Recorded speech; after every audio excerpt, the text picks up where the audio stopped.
Well, good morning.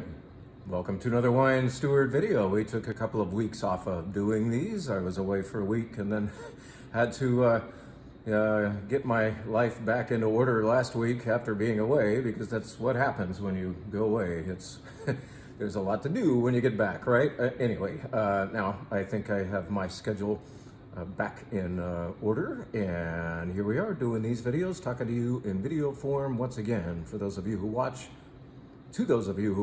thanks so much for connecting with us this way. And as you can see, we're getting a little pink today. Pink in my glass, pink shirt, and there's something pink there that I'll mention in a minute. But what's with all the pink? Anyway, let me just have a sip of this, and then I'm fully motivated to speak to you. Oh, that's lovely champagne. Thank you so much for selling out next week's champagne and sparkling wine event. That is exciting. We filled it up to 2 bottles worth of people. In other words, 2 bottles of this, 2 bottles of that, 2 bottles of that. That's about 28 people. And we thought, gosh, that sold out in a day and a half. Let's add a bottle. So we can put 40 happy sparkling wine lovers up here. And that, in fact, is what's going to happen, because we sold out again. So thank you. In advance, I can tell you that it's going to be a delicious event. We're choosing at least a dozen sparkling wines, champagne and otherwise, to show you at that wonderful event. But let's talk about what's right in front of us right now. This is a cheese called Tres Leches. I wanted to just point out that besides being in the wine business, we sell fine foods, and Tres Leches is a delicious cheese from Spain. And it looks a lot like Manchego, doesn't it? But this is in fact Tres Leches, meaning 3 milks, because it uses the milk of sheep and goat and cow. And it's delicious, it's very mild. It's a lot like Manchego, but a little richer and kind of rounder flavors.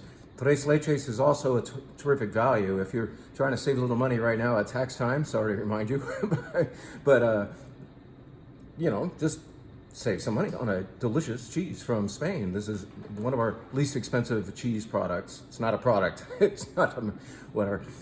This is real good stuff from España. Check it out, Tres Leches. And now we reveal this. And this is a fairly new product for us. This is a thing that I wouldn't touch when I was a kid, because my lunch often consisted of bologna sandwiches, which I often tried to trade away at lunchtime, and just didn't like bologna. And this Mortadella used to remind me of bologna, and I realized that this is far better. And the texture is much more creamy. This comes from Ferrarini, a importer of really beautiful Italian foods. Yes, this comes directly from Italy to us. And Mortadella with a little bit of pistachio going on in there. Maybe you can see those. This is excellent Mortadella, and you will find it down there in that cheese and cured meat case. So check it out, all right? And what are we revealing here? Let's fully reveal this by turning this glass around and showing you that label on there. That is a Riedel tumbler, especially meant for maybe an old-fashioned or just really good whiskey with a big chunk of ice in there. Or whiskey with just a drop of water or 2. Did you know that that's a great way to try whiskey? If you're going to spend good money on whiskey, you should have it in a good glass, and you should also know it fully by just maybe with an eyedropper, or just like with a flick of your finger, getting 1 or 2 drops of water in there, and the nose of that product wakes up. Anyway, this is to let you know that besides having great spirits, we also have great containers for them.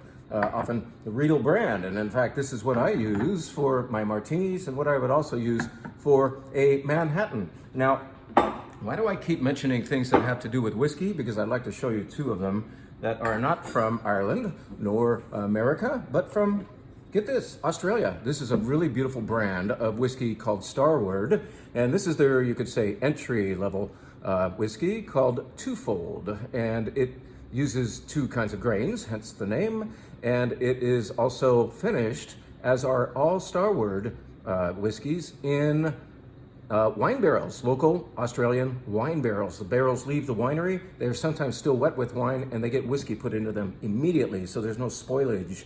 As you know, you want to keep a barrel very, very, very clean as soon as you've emptied it, and they don't. Instead, they come wet with wine to the distillery, and in goes this lovely whiskey to finish Now, when we do whiskey, we talk about the container that the whiskey ages in so often. That is really often the main effect on the flavors. Now, of course, you have to start with great original product, but take that product and put it in this kind of barrel and you'll end up with something different from, let's say, you putting it into a sherry barrel. Like a used sherry barrel will do one thing to a whiskey, and used wine barrels, another thing.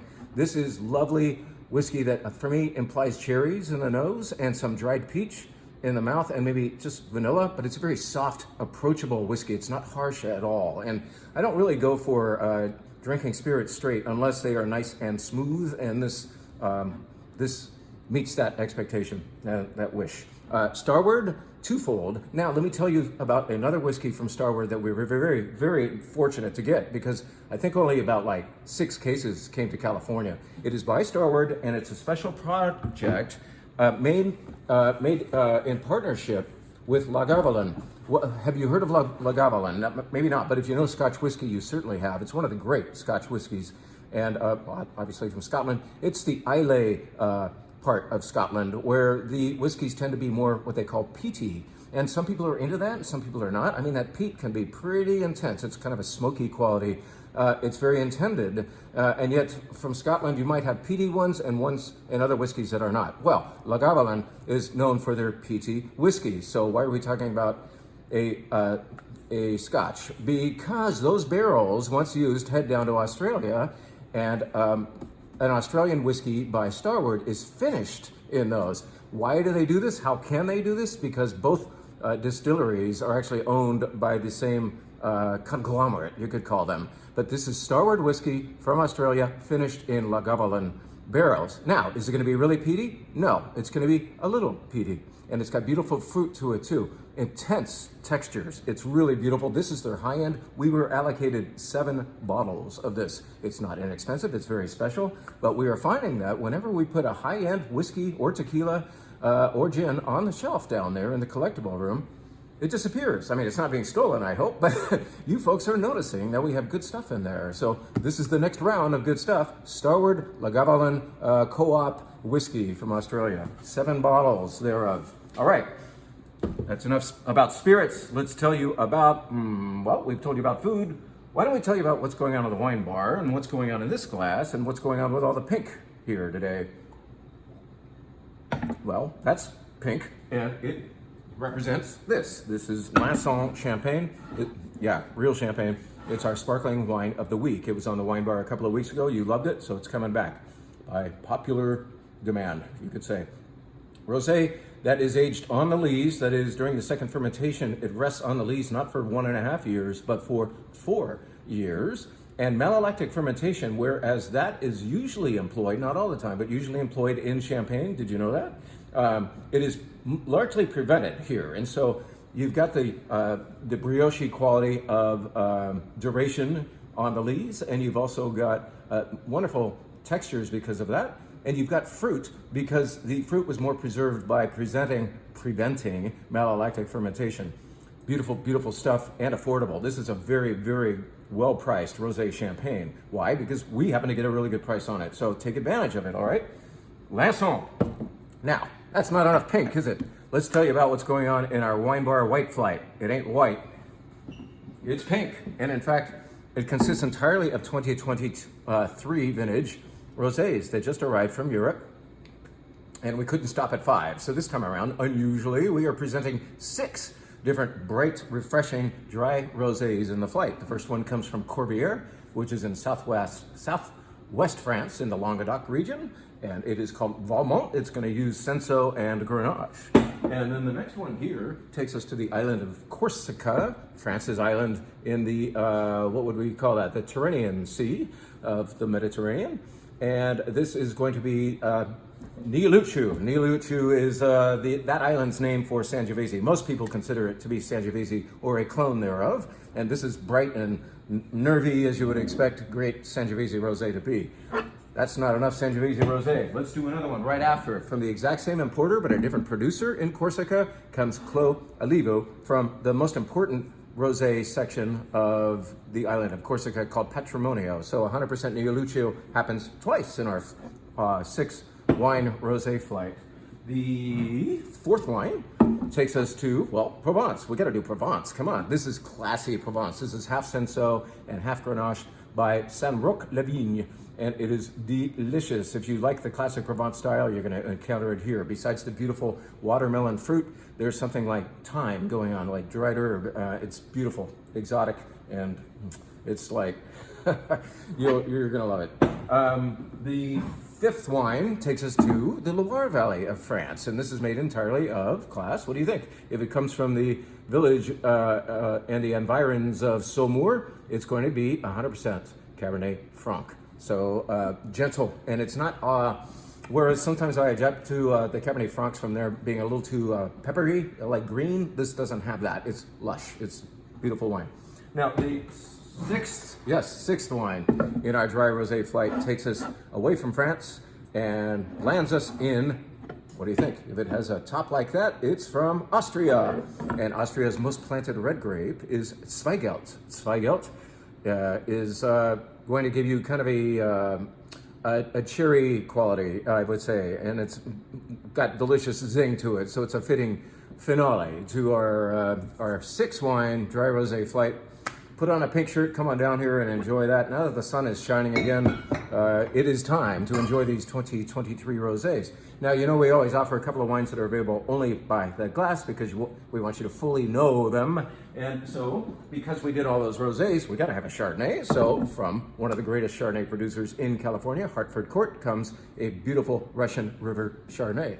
And here comes a red wine that kind of compensates for the soon-to-be described red flight in that, well, I'll tell you what that is in a minute, but this is, like I said, compensation. This is a big, bold, structured, easygoing, I know it sounded scary for a minute there, didn't it? But this is actually very affable Bordeaux blend plus Syrah blend from Blue Rock, known as Baby Blue. It's their second wine, and it is delicious. We carry it virtually every year. It's such a successful red wine for us, right around $30 a bottle, and you can enjoy it as a glass of wine at our wine bar.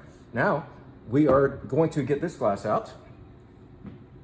This glass shape is going to come in handy for all 5 wines in the red wine flight because all 5 of them are made entirely of Pinot Noir. Now, this contains a wine from the Loire Valley. Pinot Noir in the Loire Valley, where would you grow that? Well, can you see this label? Look at that. This is Sancerre. It's red Sancerre. As you know, Sancerre is probably a little bit better known as being Sauvignon Blanc, a white wine, but this village also grows Pinot Noir. If it's red, it's got to be Pinot Noir. That's the local wine law. And frankly, I don't often care for Sancerre Rouge. It can be a little too stony and severe and not happy enough, not enough fruit. This one kills it. This is beautiful. This is the equal of any red Burgundy at the same price. Red Burgundy meaning Pinot Noir grown, I don't know, a little ways away from Sancerre, which I typically prefer, but this is lovely this time around. So check out the Sancerre. That's wine number 1 in our all Pinot Noir flight, which all belongs in this glass shape. If you don't have these at home, you oughta. This is the New World Pinot Noir glass, and it's, besides Pinot, it's fantastic for Nebbiolo, that is Barolo and Barbaresco from Piemonte, Italy, for cool weather Syrah, and so many other wines. Now, your next wine is going to take you to Monterey County, Riverview Vineyard. This is made by Jeff Emery, who has 2 winery names. One is Santa Cruz Mountain Winery, and the other one is Quinta Cruz. His tasting room is in northern Santa Cruz. You can visit him there. He'll probably be pouring for you personally. He's a cool guy. He's devout. He's very dedicated to making a wine that is like well-contained, like acidity and structure are very important to him. That gives his wines more durability. Well, it's interesting that he has that doctrine and yet makes wines from Riverview Vineyard, which are automatically going to be a little more generous. So it's like generosity of place meets severity of winemaking doctrine, and it's a nice collision, delicious collision. Now we go to, we're going to stay in that general area. We're going to go to Santa Cruz Mountains itself. Falconer Vineyard, I believe, is the vineyard here, and the producer is Odonata. This one's a little more friendly, a little richer, softer, rounder, delicious wine that you can drink as a cocktail or have with food. That is Odonata, number 3 on the Pinot Noir flight. Number 4 takes us where? To the Willamette Valley of Oregon, site-specifically Eola Amity Hills, for a wine from Evesham Wood. This plays Oregon perfectly for its price point. Cranberry Nerve is what you're going to get here. Really beautiful wine. And this one I would definitely have with food, okay? Order that cheese and meat platter. Now, we're going to finish off with a wine that we've certainly had several times up here before, but I can't leave this wine alone. This is called Au Bon Climat. That's the producer name. The former owner was Jim Clendenin, who passed away a couple of years ago. He did finish this wine, so this has the fingerprints of a great Santa Barbara County pioneer, La Bauge des Eaux. I think it was Les Bauges, I can't read it without my glasses. Les Bauges des Eaux, Les Bauges des Eaux, which means something like the party upstairs, and I hope Jim Clendenin is partying upstairs in a sense while we enjoy this down here. So it's beautiful, delicate Pinot Noir, and yet full of ripeness. It's fully ripe and yet knows when to stop. It's one of those lovely wines that is just perfect Pinot Noir. Well, thanks so much for watching and listening. We hope to see you at the wine bar soon. We hope you will check out that whiskey that I described, and note that we have beautiful stemware for it. Check out our new food items, and thanks for doing what you do at the Wine Steward. Have a good one.